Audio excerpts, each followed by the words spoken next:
You're listening to the Beyond Mommy Dearest podcast, where we talk about growing up with narcissistic moms, how it shapes your nervous system, your relationships, and your sense of self, and how to heal without shame.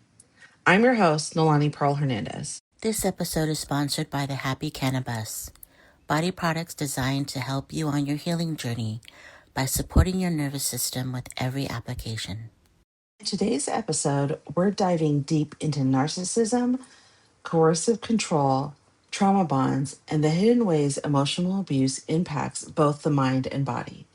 I'm joined today by counselor and criminologist Shalina Lodhia. This conversation is validating, eye opening, and incredibly healing. Shalina, thank you so much for being here. And I love what people don't see is the banter that we get to have before I hit record. So I loved getting to know you. And for those who are just meeting you on the podcast, can you share a little bit about your work as a counselor and a criminologist and kind of what drew you to this intergenerational trauma and the coercive control?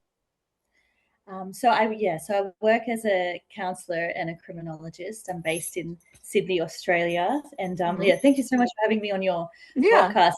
Yeah, what we're going to be talking about today is something that needs to be said because many people are going through, coercive control, domestic violence, and abuse. That's the reason I got into counseling is because of, my own lived experience.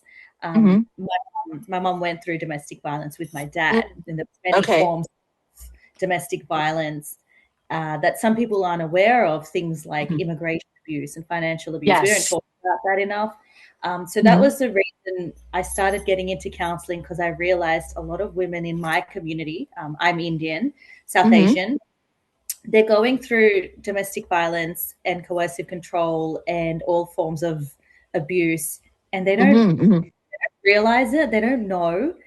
And when I came to realize that there's a knowledge gap, and I personally believe that intergenerational trauma and domestic violence are linked. It's intergenerational traumas that get passed down from generation to generation, and it comes out in the form of parenting and abuse and addictions.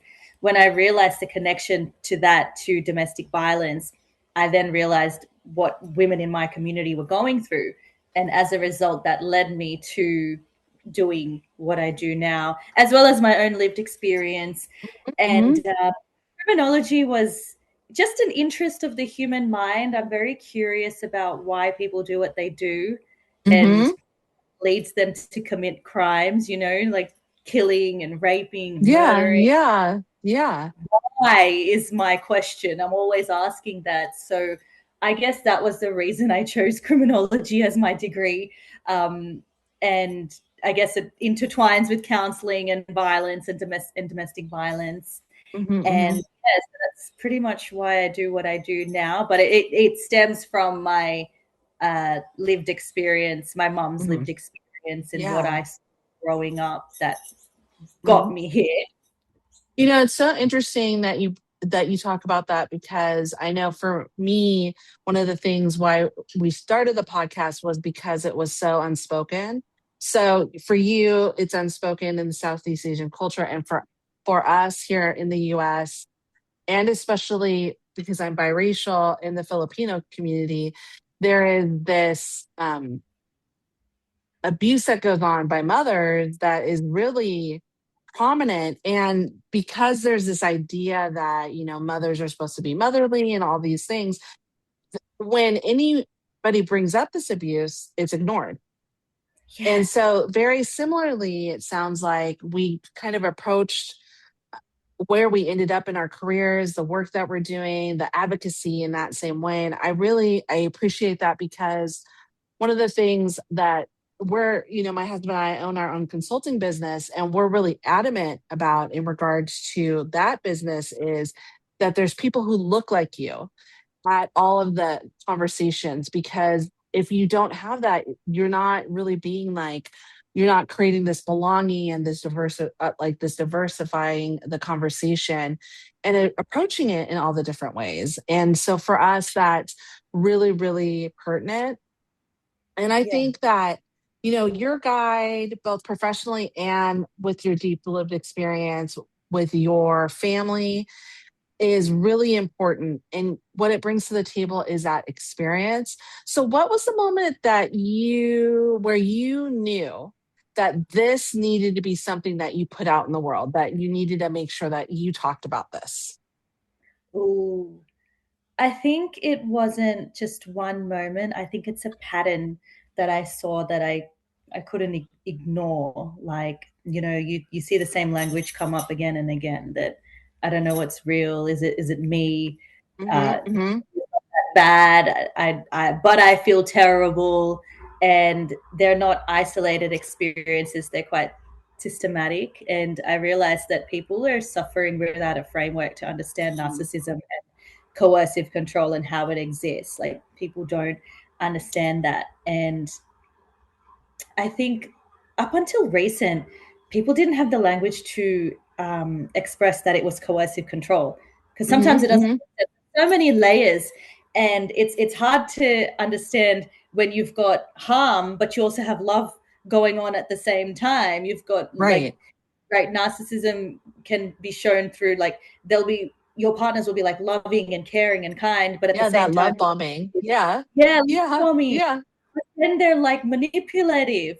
It's that cognitive dissonance that happens Yeah. between the two, and it's so confusing. And I was like, okay, I know that narcissism and coercive control are quite linked, and Mm-hmm. I thought the most basic way that I could start this conversation would be to start with that, because most of Yeah. my clients, most of the women who I speak to are actually going through that. But narcissism is such a buzzword. Like, everywhere, everyone's Oh my like, gosh. "You're Yes. They're a narc. They're a narc. You're gaslighting me. Oh my God. It makes me insane because I feel this might be my own conspiracy theory, but I feel like it's narcissists that have put all of that out in the trend so that they can like hide under the shroud of it being trendy. But that's a whole nother thing. But I agree with you. I think the I think that especially, we have teenagers, but what I've heard recently from teenagers is like, don't gaslight me. oh my I heard that god." recently. And I was like, oh, that's interesting that you're using that term in regards to, them, um, like someone not believing them. They're using it the correct way. But just that one individual thing is not the only thing that comes with narcissism or the coercive control, right? So Yeah, that I think is really important. that, and the fact that narcissism, there's like 8, 10 different types. Yes, yes. And the fact that it's also on a spectrum, mild, Yep, moderate, severe, and yep. clinical. Hmm. But Hmm. most of the time, narcissists don't get diagnosed with No, NP, they don't. Right. right? They So, don't go to therapy. They send the other oh, person to therapy. that's right. We end up in therapy. Other I people should know. have gone. I know. And it's so funny because I shared the story about the first time like I told a professional that my mom was a narcissist. It was in when I was in high school, and I was the counselor at high school who was not trained. Like I understand that she was trying to help, but she was not trained at all in regards to this. And I said, I'm just having some trouble at home. My mom does, X, Y, and Z, or she's doing X, Y, and Z. And she said, well, why don't we have your mom come in? And my mom's a covert narcissist. So she Uh, like only is horrible at home, like gives me all the special gifts, but doesn't, to anyone else.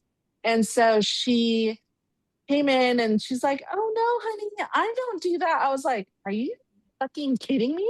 Like I oh, live the life." And so I was like, "I'm never going to a therapist again in regards to this." Therapy out in the US has changed and come a long way. There's people who specialize in this work. And yes. then there's people who are like me who do like trauma informed narcissistic coaching abuse coaching. I don't teach people to abuse. I help people who have been abused. And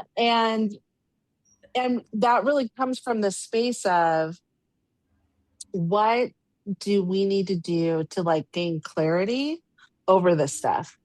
And it sounds like you and I are on the same page in regards to that labeling clarity. So why is it so important to you? I just feel like labels create more confusion than clarity. You know, it's you're stuck in the space of labeling when people focus too much on, is this person a narcissist? What type of narcissist are they? Like, like when you start doing that, you get stuck on a loop of trying to diagnose and prove, justify that this person is a narcissist. And then you move away from the most important question, which is, how does this impact me? You. Like, yes. You know, how does it impact who I am? So when we get clear on this, when the clarity shifts the focus from the person's identity to your own lived experience. That's what we're trying to do here. This is about your lived experience, regardless of what type of narcissist they are. This is about your lived experience. And then once you get clarity, you can assess the person's behavior, their emotional impact on you, the relationships, consistencies, and without needing a clinical label to validate it. So it's very important that we don't go too heavy on this whole narcissism. Like, if we get too heavy, it gets really confusing. But however, it is very important to figure out what type of narcissist they are, because when you do that, you deal with each form of narcissism rather in accordance. Right? So a narcissist different to a grandiose narcissist versus a vulnerable narcissist. You're going to deal with each of them differently. So it is 100%. Important, but at the end of the day, they are still narcissists. So, well, and that's, I think they won't. Yes. I mean, I think that's the big thing is, once a narcissist, always a narcissist. It's not like, someone who's drinking, like that choice of, like, I look at alcoholism as if someone's an alcoholic, I'm making a choice not to drink, and then I have a drink and I become an alcoholic. I can't stop that alcoholism. Whereas a narcissist is just a fucking narcissist all the time. Like, it doesn't stop. There's no stopping that narcissist. Yeah, there's no like, oh, I'm going to make the choice. My mom never made the choice. She was always a narcissist. Like, when I talk about that, like, she always hated the idea of me. She might have loved certain parts of me, but the idea of me was always like super crap. Like, she was like, this is crappy. I'm going to do all the horrible things to abuse you. And that is crazy for a child to have to deal with. One of the things, so you were talking about the different narcissists. You were saying, malignant narcissist, histrionic narcissism, which I think is the funniest thing, covert narcissist, all of the types of things.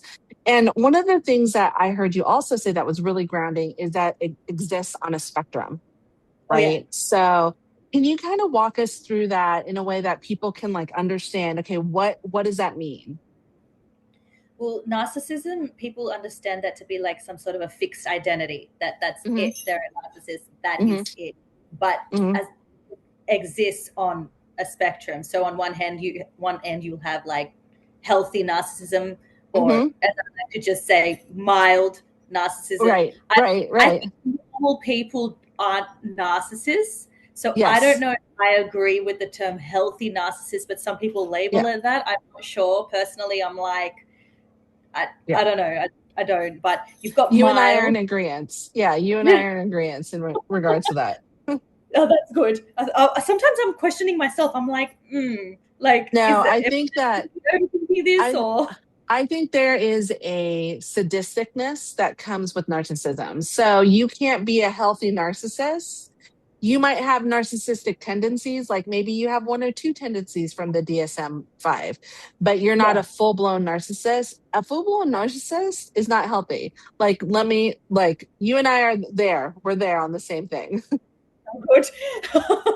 Because you've got the mild, moderate, severe, and then clinical. So mild would be like occasional, like you said, narcissistic traits. During like stress or feeling insecure.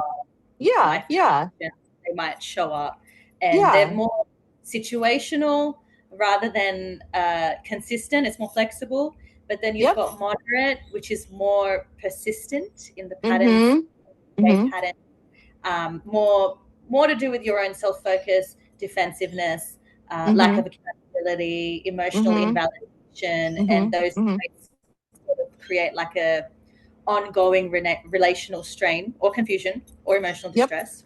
And then moderate is like, you know, ongoing as well. That just is like one step up from the mild. You got the moderate, you got the severe, which is when you're rigid, you're more rigid in it.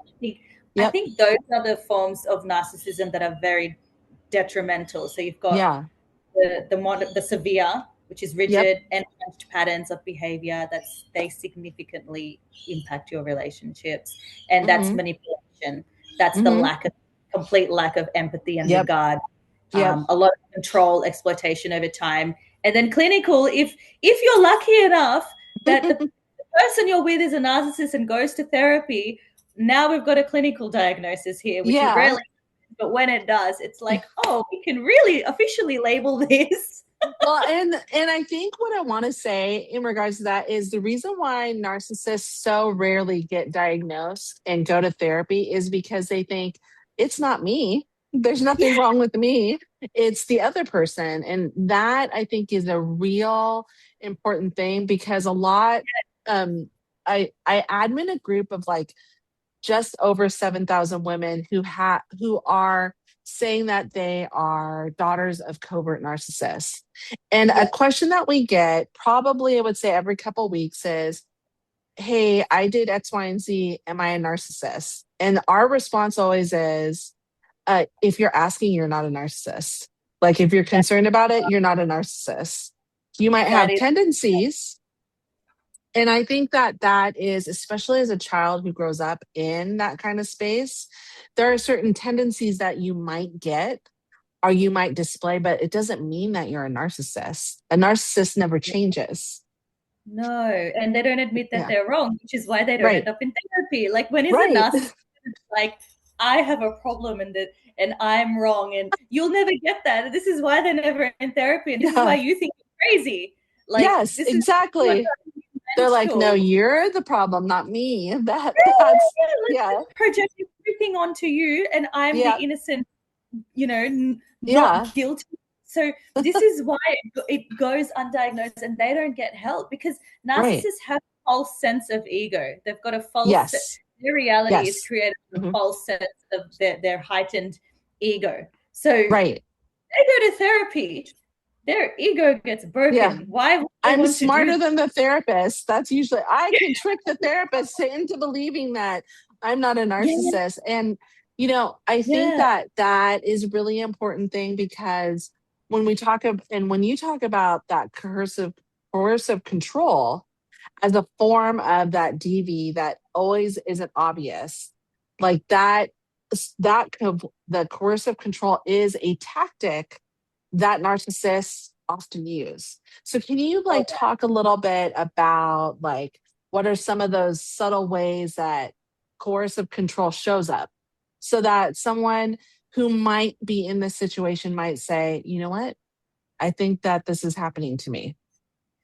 See, coercive control is more accumulative than one single incident. It accumulates over time. So it's not always about like overt aggression. It's more about patterns that slowly restrict a person's autonomy, you know, and their sense of self. So it can look like sudden monitoring, questioning your decisions about in a way that you create self-doubt. It's framing control as concern, which is one of the most common things. And it's always needing to know where you are for your safety.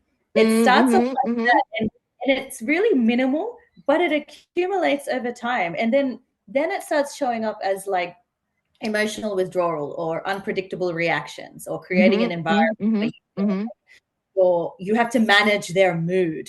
Like when you get to that, you know something's not right. And over time, it leads to behavioral adaptation. So you start changing the way you speak, you behave, what you share, how you act. All of this you do in order to avoid conflict. And that's pretty much a marker. Like when somebody's behavior is shaped by the need to prevent the other person's reaction when you're doing it, rather than authentic,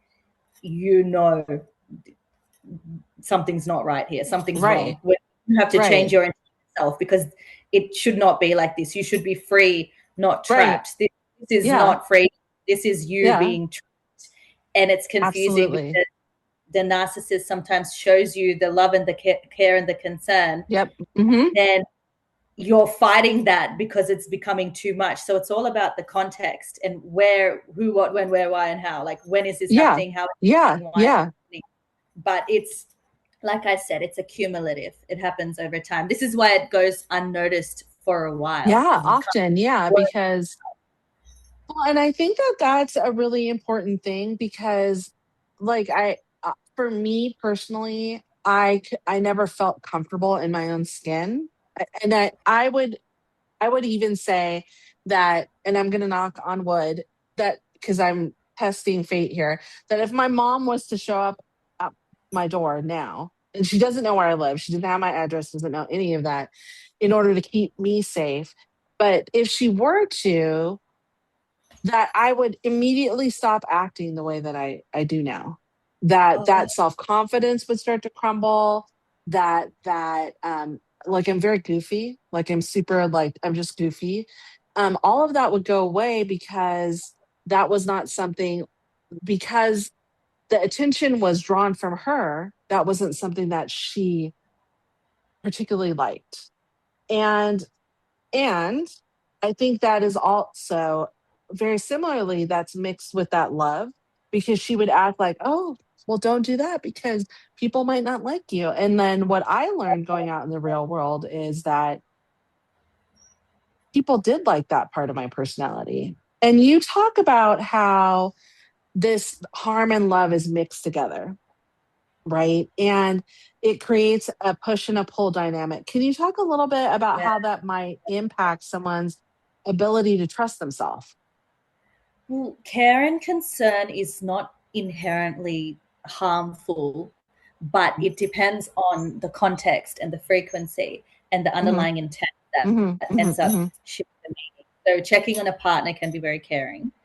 Wanting reassurance is very normal. But when it becomes excessive, intrusive, when it becomes tied to control, and then it takes on a different function, like if I start harassing my boyfriend, being like, where are you? Why didn't you text me when you get home? You know what state you put me in, blah, blah, blah. When I start turning myself into the victim, something's not right, and then that confusion causes the inconsistency. So when the person going through narcissistic abuse and coercive control, when they experience like warmth from the person, but harm at the same time, warmth because they're caring, but harm because like intrusive, it's like this psychological, like it's like they're trying to reconcile with the two. So they focus on moments of care as evidence that, oh, the relationship is good. They care about me. Like the relationship is good.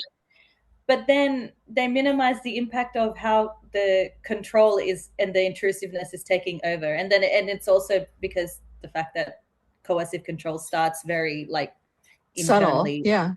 Very subtle. And then it builds up gradually.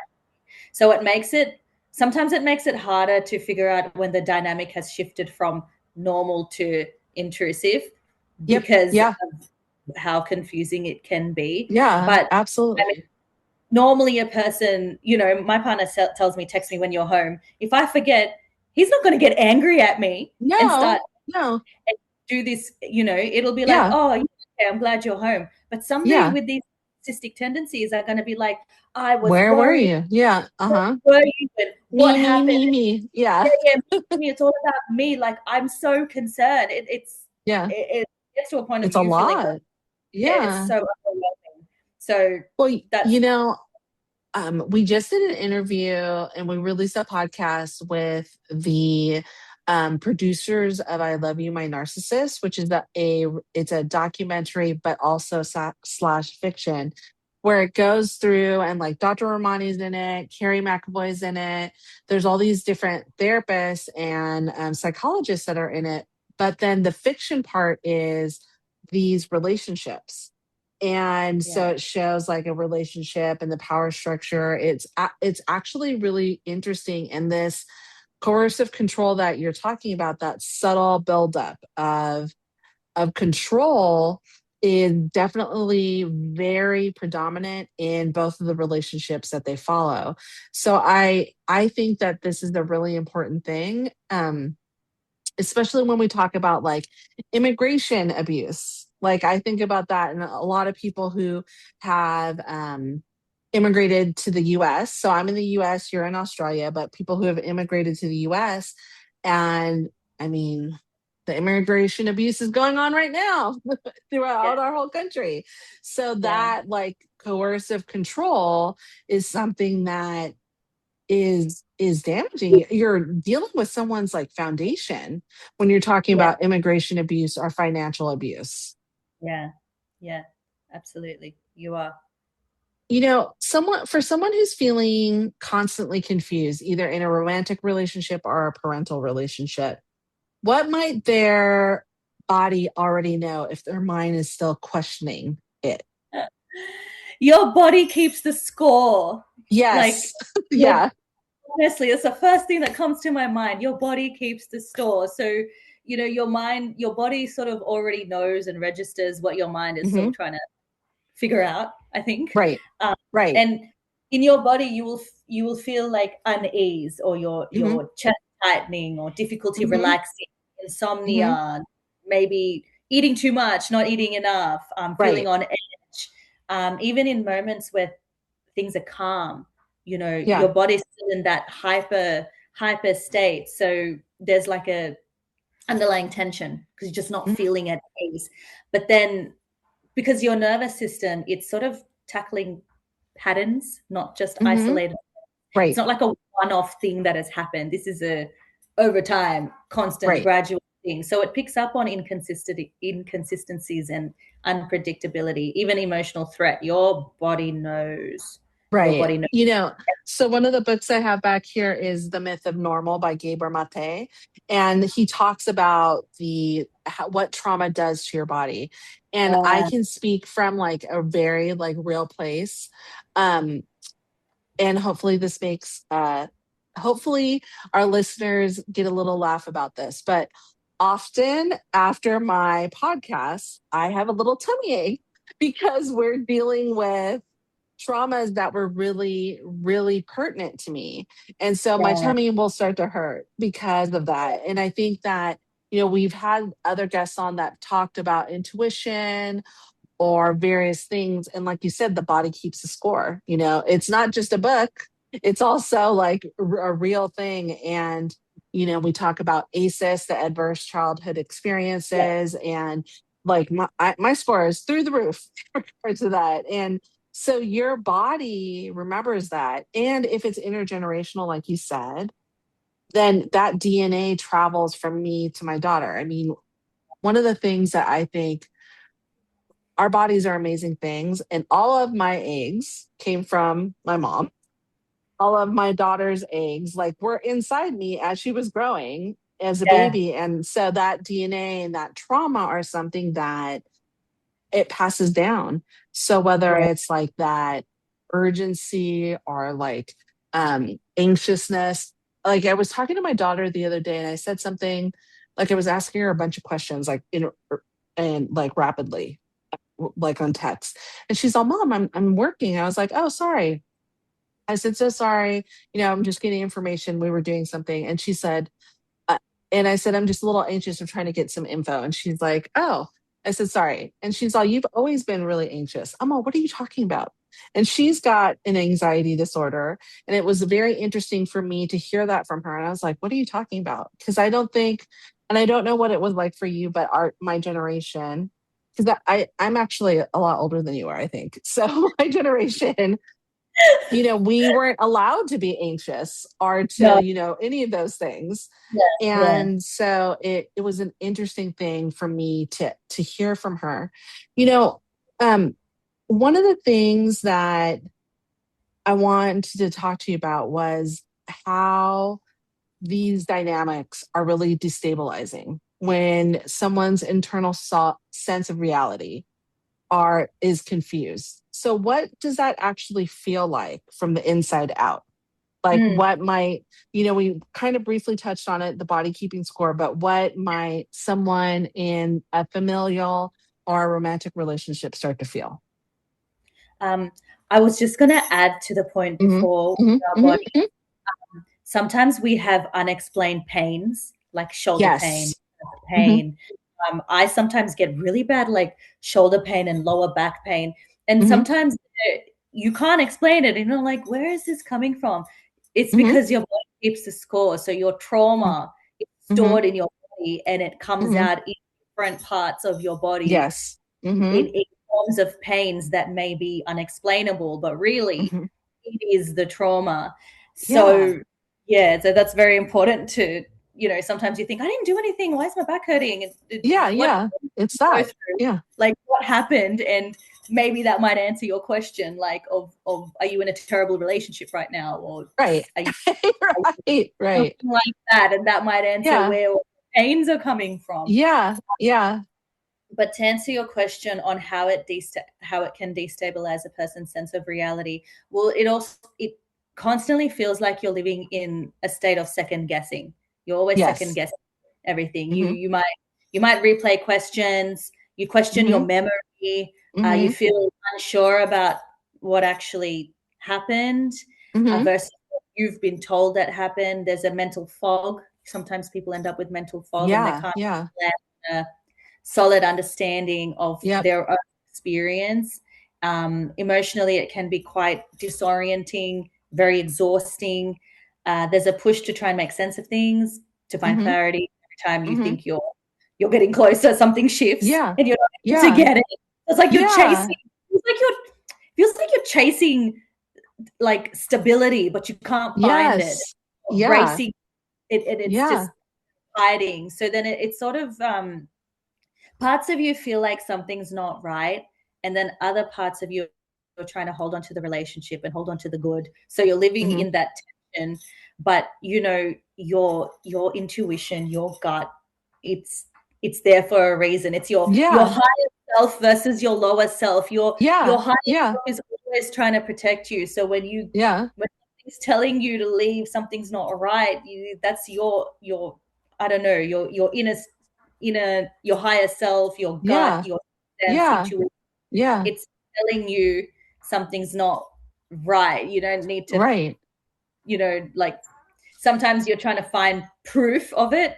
You don't need proof of it when it's your own body telling you that. Right. Well, and a lot of times in that narcissistic relationship, and I know like for, when we are talking about mothers and daughters or mothers and sons, oftentimes that like inner feeling, they like drill it down and they make it erased so that you then don't even question yourself. A lot of the clients that I have, when they are starting to go no contact, they say, I feel like I'm in trouble. I was like, why do you feel like you're in trouble?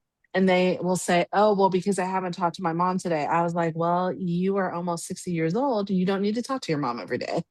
And so like that we have this like inner dialogue, and it's really interesting. They say, I feel like I'm going to be in trouble. I feel my stomach hurts. What was the other one I just got recently? Like my heart rate is, I'm starting to beat faster because of that. And my thought process is always like, how do I get them off this ledge? They're always walking on this teeter totter, and they're on the ledge when they start to feel like this. And what I have found is they start blaming themselves. And right. And so this dynamic, a lot of people start to blame themselves. So why does this happen so often in this type of control? Because self-blame is a form of survival for people. That's it. That's the line. That's the line for the podcast. That self-blame is a form of survival. I love that. I used to do this a lot, like not like with my dad's absence in my life. I was like, blame myself, because it was easier. If I can blame myself and I'm the problem, then it's easier to control the situation. And if I change, everything's gonna get better. But right. It's really like so that belief makes you feel safer than acknowledging that there's an actual problem. So I think that's the reason why people blame themselves when they're in these relationships. It's easier to, it's a form of like psychological survival for a person. Yes. So I have to actually, you know, attend to the reality, because the reality is very hard to deal with. So yeah. And then when when it's reinforced by the dynamics of coercive control, where the responsibility, you know, shifted onto the other person. So the person suffering, it's like it's suddenly like their responsibility now to deal with everything. And then this sort of messaging of I'm to blame, it's just, it becomes like an internalized belief, and that's the way people start operating. And then because they have this empathy and the desire to maintain the connection with their partners, they start to, you know, that they want to believe that. They actually genuinely want to believe that, because they want to stay in the relationship. They don't want to end the relationship. So this is just, I think people start to over-identify with this role of themselves being the one to blame. Yeah, you know, it's really interesting. I've said this a couple times. I remember sitting on our stairs here in our house, in our house, and I was having a conversation with my husband, and it was after like my mom something. I think it was after my car got repoed. She said she was paying for my car payment, and she wasn't. So that was very interesting. And I remember talking to my husband saying, I don't understand why my mom's like this. If I could just figure out a way to be better. And for us, for especially for Filipinos, like if I could be lighter, if I could be skinnier, if I could be, you know, whatever it is that she wanted. And then I said, you know, I just think that my mom hates me. And my husband was like, you're probably right. And I was like, oh my God, that thought process of like, all the questions of why would anyone who loves someone treat someone like this, like all that like just disappeared out into the air. And I was like, of course she hates me, of course that makes sense, because why would you ever do that to a child? Why would any of those things that you're doing, why would you do that to a child? That's not what I do to my children. Like I don't ever do any of the things that my mom did. And so I think that is a really important thing to talk about, is that I nothing what they're doing, the coercive control, the narcissism, any of that is out of love. None of that is. And one of the things that you talk about, and I think this is really important to talk about, is you outline both the short-term and the long-term impacts on mental and physical health. And so we talk about this often. We talk about the nervous system and the effects of it. So, what are some of the signs that might not be immediate to people that are connecting? Like, right. I would say increased anxiety, difficulty concentrating, you've got disturbed sleep, constant sense of mental fatigue. And it's because these symptoms are not linked to a specific incident. It's over time, but we dismiss it as stress or burnout or just personality traits. Like I've always been anxious or always overthink or you know. But they're the short-term things. I think we don't connect the short-term effects of coercive control. We don't like link that to it being to do with coercive control. Instead, it's more like on a broader term. We just dismiss it. Like, I'm just tired this week, or I just didn't sleep properly this week. But really, your mental and your physical are connected. So if you're going through abuse, everything's going to come out on you mentally and physically. Like you just can't have one without the other. And then long-term becomes more somatic. So it's like chronic headaches. And then you've got digestive issues. You've got hormonal imbalances. You've got persistent exhaustion. You've got, you know, when my mom and my dad separated, the extreme stress she went through caused her to have heart palpitations for life. Oh my so goodness. My mom's on medication every day because to control her blood pressure and her heart palpitation because of something that she went through some 30 years ago. And her to this day. So your body, like I said, it keeps the damn score. It does. I think I think that's a really important thing because, you know, when we talk about ACEs and the adverse childhood experiences, the reason why people of color score higher on that just automatically are because there's, certain things that happen for people of color that don't happen to white people. Like they just don't. It doesn't happen. And so what we found is that there are certain things that you just score as a person of color a little bit higher. And some of that comes from, privilege, some of that comes from innate wealth, whatever it is. But because of that, your body is like keeping score of what's going on. And, it's, if I could like create a little image of like an internal, like a internal little from like, what's that Disney movie that has all the feelings? Like a little person, keeping score of the, of each time you get angry, any of those things, because it's 100% that.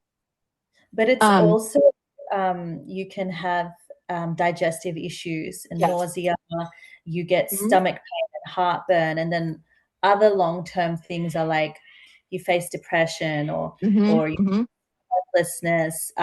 You can even have like blood sugar changes, weight gain, weight loss. Your immune system suffers so much when you're under this level of stress.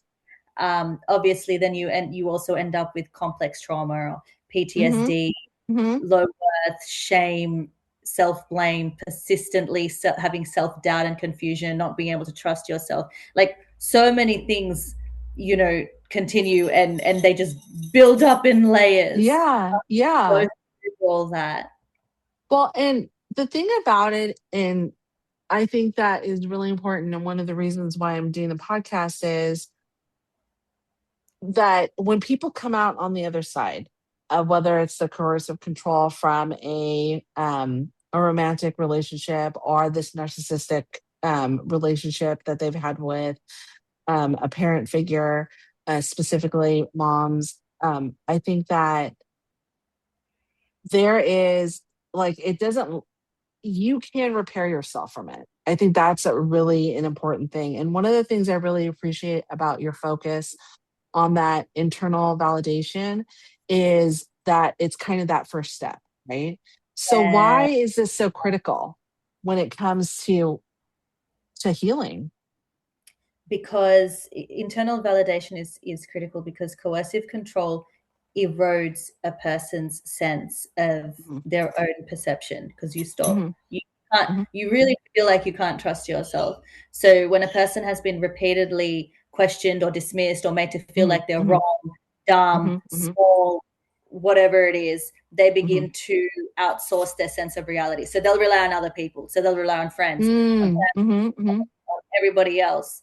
And that's cool. Like you need that validation when you're going through abuse, obviously. But at some point you have to look within yourself to trust yourself because you can't do that. You can't live your life like that without being able to trust yourself. So you're rebuilding your internal validation. You are reversing what has happened in these coercive control and narcissistic dynamics. So it's learning to acknowledge your own thoughts, your own feelings, your own experiences without questioning them or minimizing them. It doesn't mean that you reject everybody's external output and just don't listen to anybody, but it's more like slowly you come to the realization that you don't need external agreement to legitimize your reality. Because if you don't learn to you don't learn to trust yourself, it's very difficult to set boundaries, to trust yourself, to move forward, to make decisions, to do anything in life, really. If you don't trust yourself, like every step has to be filtered through doubt. Every step that you take. So you really have to build yourself up and reverse the damage that has been done. And that's why it's so important to learn to start trusting yourself, your gut, like I was saying before, your gut, your higher self, your sixth sense, whatever you call it, is there to help you. Like it's for a reason. That's gonna you help get a tummy ache, get out of there. Not just because you have to use the bathroom, but because some heavy, crazy shit's about to go on. So like the hollowness that you might feel in your chest and your body, like that's all there for a reason. You'll know if what you're doing and what you're about to do is the wrong decision or not. Your body will tell you quickly before your mind will. Yes, it totally will. You know, you also talk about limiting that emotional disclosure. So can you kind of tell me why this feels counterintuitive for people who are used to over explaining? Can you talk a little bit more about that? I think people genuinely want to be understood and they want to be met with empathy. So sometimes we end up over explaining ourselves with the hope that we'll be met with that type of validation. But when you're in a situation where there's coercive control and narcissistic abuse, this is going to be used against you. So 100%. Like limiting your emotional disclosure, I'm not saying don't talk to anybody. It's like be very careful of who you share your inner thoughts with, your problems with. If you're with somebody who likes to manipulate, you're going to be in trouble after that. So your vulnerability will be used against you. So it's not about shutting down or being guarded. It's more about like exercising discernment and recognizing when a space is not emotionally safe for you, and choosing not to like invest in trying to make yourself feel understood all the time.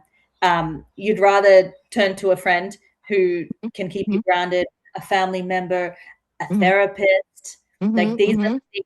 If you need to vent and talk, go talk to people you know you can trust and won't distort your reality, but don't talk to the abuser. The main point here is don't confide in the abuser the things that you don't want them to throw back on your face and manipulate you with. So that's what I mean by limiting emotional disclosure. It's limiting with the wrong person. Sometimes they'll act like they're nice and they'll show you that empathy, and it might make you believe that, oh yeah, I can open up to them and talk to them. Don't get fooled. Don't get trapped. Like we call it circles in our family. It's for a reason. Like we call it circles. Like we have circles, right? So our inner circle is me and my husband. Like that's it. And we forge the path. We have the, where we're going. We have all of that together. And then outer and outer and outer and outer.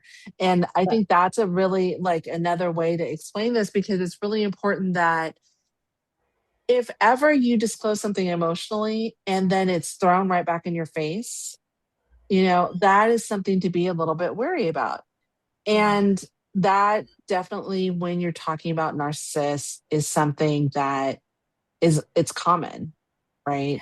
Maybe you're like worried about your weight and you say, oh, I feel like I've gained a little weight. First thing they're going to do, throw that in your face.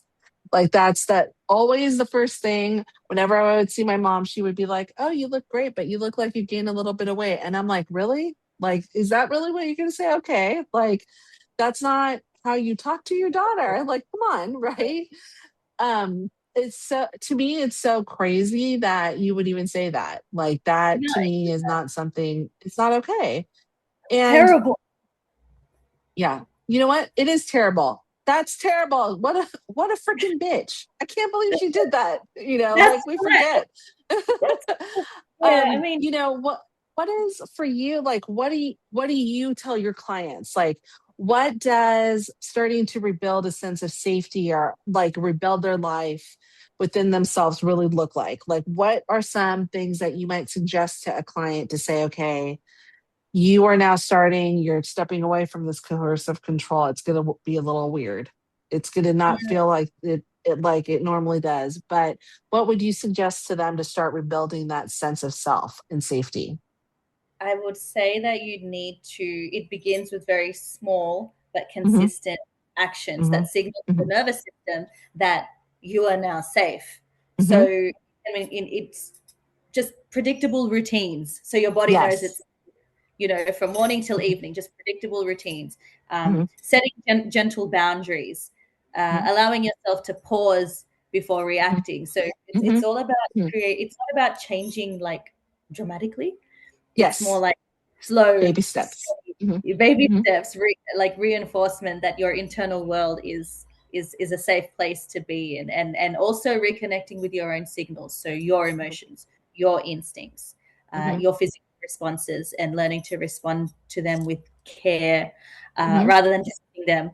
So, if you're conditioned to overriding yourself, it might feel unfamiliar when you start doing this. Time when you are self-attuned, it starts building trust, and then trusting yourself, the foundation becomes deeper, it's more stable, and then your sense of safety and sense of self isn't dependent on external variations, because within yourself, you've got this, you can control it. But baby steps, because if you do too much at once, you're going to get so overwhelmed. And then you're going to think it's a bad thing. I think, for what I've experienced with some of my clients is they just want it to be done, right? They want this to be done. And what I always try to let people know is it takes time, and you might end up taking like a step back, and that's okay. Like, don't beat yourself up when that stuff happens. And, you mentioned maintaining kind of those external anchors, right? Yeah. So tell me what some of this looks like in real life. So if someone's going through this, they can say, okay, there's an anchor right there.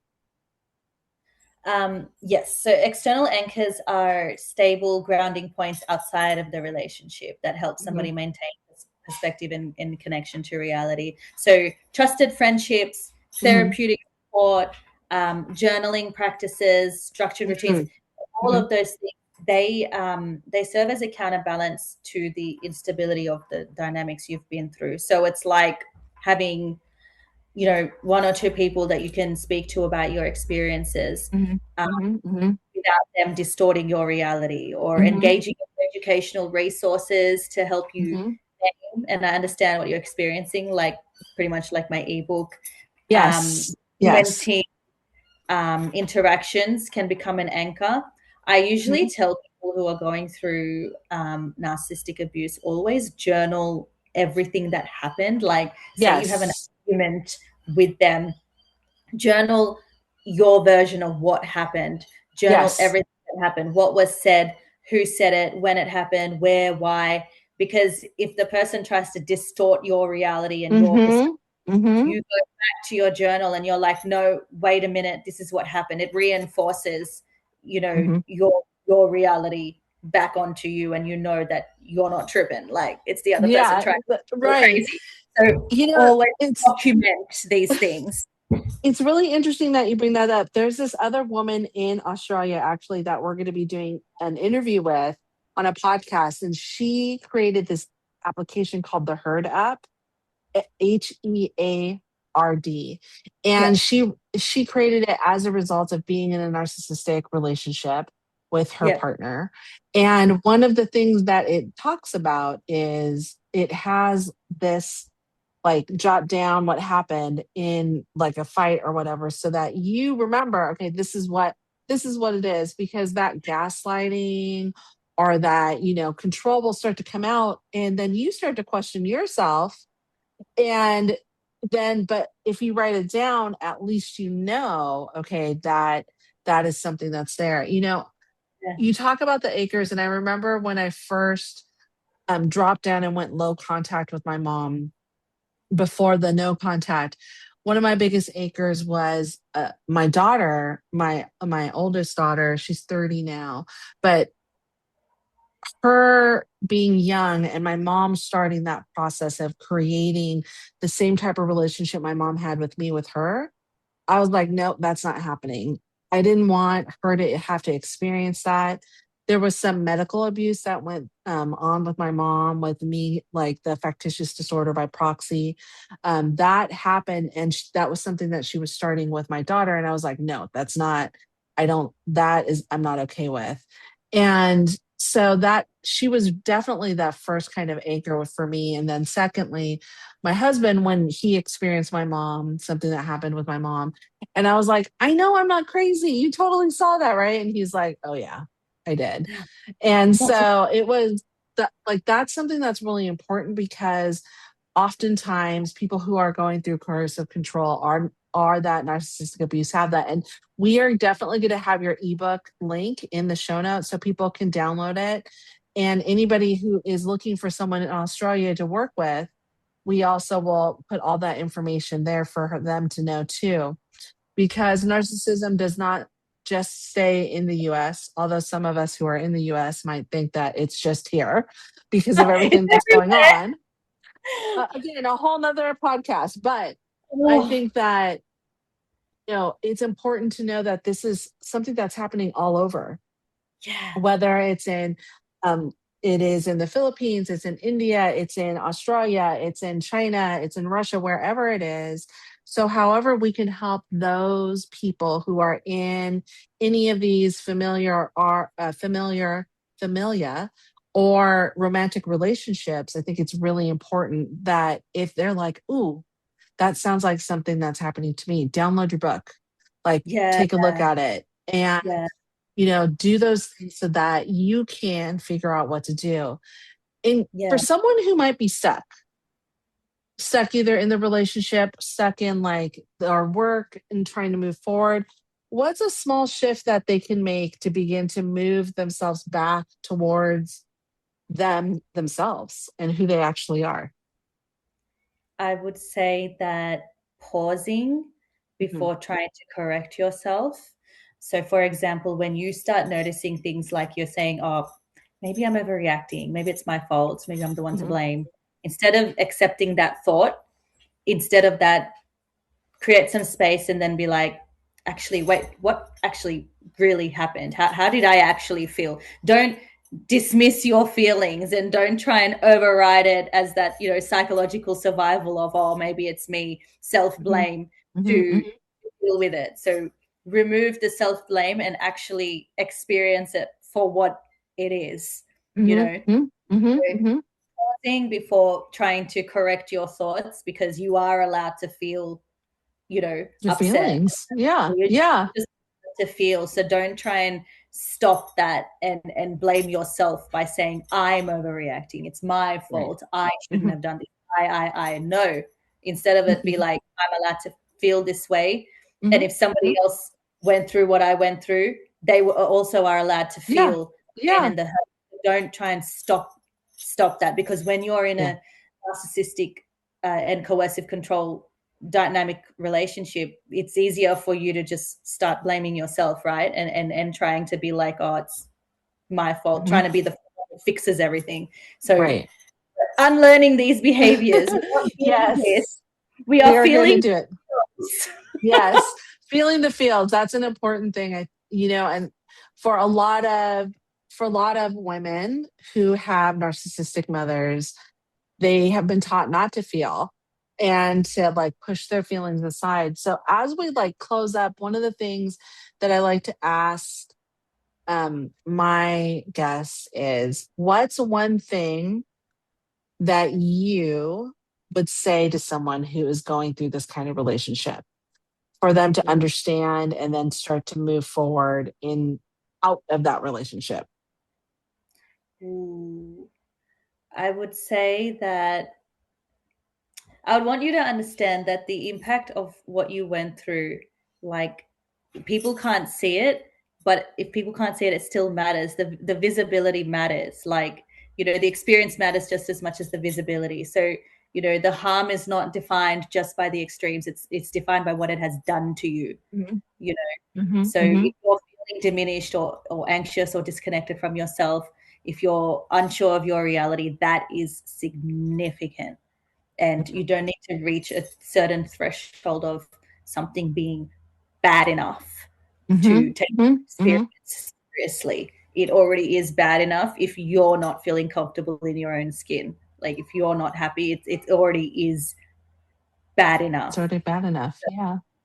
Yeah, like Thank if you're you. questioning it, it's already there. So don't try and sort of compete.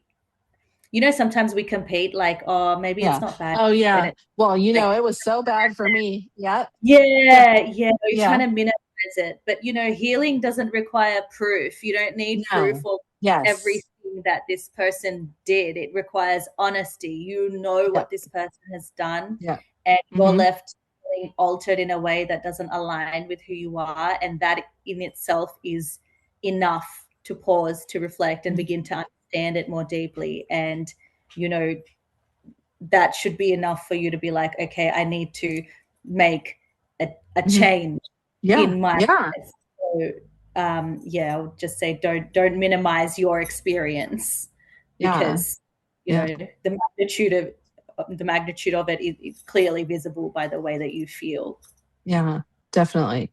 Thank you so much. I can't thank you enough. I have been very intentional in making sure that we hear from different voices, from different countries, from different experiences, because it makes this more accessible for everyone when they see someone like themselves talking about it. So thank you so much for being here today. I really appreciate it. And all the information about working with you, your book, all those things are going to be in the show notes. So thank you again. And I can't wait to have you back on. Oh, thank you so much. It's been so good to be able to sit here and talk about like something so profound that all across the world it doesn't discriminate. So many people have gone through it, and now there's a term for it.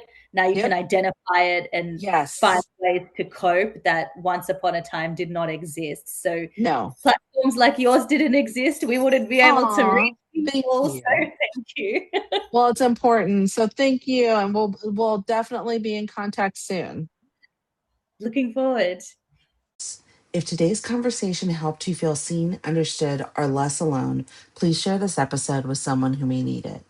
And for all of Shalina's information, resources, and links will be in the show notes. And remember, if your body is telling you that something isn't right, listen to it. Thank you for listening to the Beyond Mommy Dearest podcast. You're not broken, you adapted. Healing from a narcissistic mother is real, possible, and you never have to do it with shame. I'm your host, Noelani Pearl Hernandez, and until next time, take gentle care of yourself. Your skin is a part of your nervous system, and taking care of it is essential to overall balance. Our products are specifically formulated to nourish your skin and bring you closer to homeostasis with every use. Start feeling better in your body today with the Happy Cannabis.